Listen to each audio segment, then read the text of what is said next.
We're learning more about the investigation into sexual harassment complaints about a Chattanooga police officer that led to an unpaid suspension. News Show's Amber Worthy is live in the studio with what she found out about how the complaints were handled. Amber?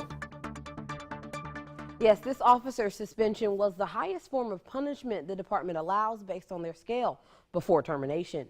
I spoke with a professor who says she's been researching sexual harassment in the workplace to get an insight on how things have changed after the Me Too movement.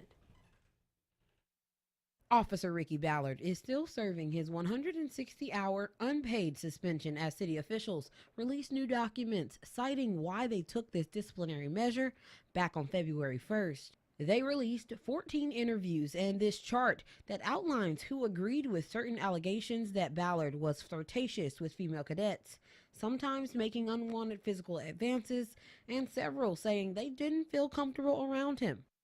I spoke with a professor at UTC who studies sexual harassment in the workplace. She says that organizations must take steps to change the culture. If you make a joke and everybody laughs, everyone is seeing that, oh yeah, this is something that's okay to make. But if you make a joke and no one laughs, it becomes very clear that, oh, this is no longer appropriate. Alexandra Zellin says that the complainants need to see that they are being heard.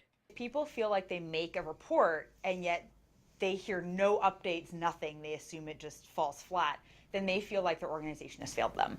Again, not naming names, not naming anything that would come back later, but just making sure that the person who reported knows that something is happening. This is the discipline matrix that was used, and what was selected was a step above termination. And in the report, Human Resources recommended that CPD includes questions about harassment and bullying on their anonymous and optional evaluations about academy instructors, add a female instructor to all future academy classes, as well as provide sexual harassment training for all instructors and to cadets at the end of the academy.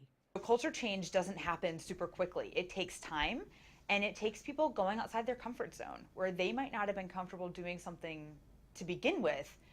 If they're still not comfortable, pulling someone else in, and so that way you can learn from it.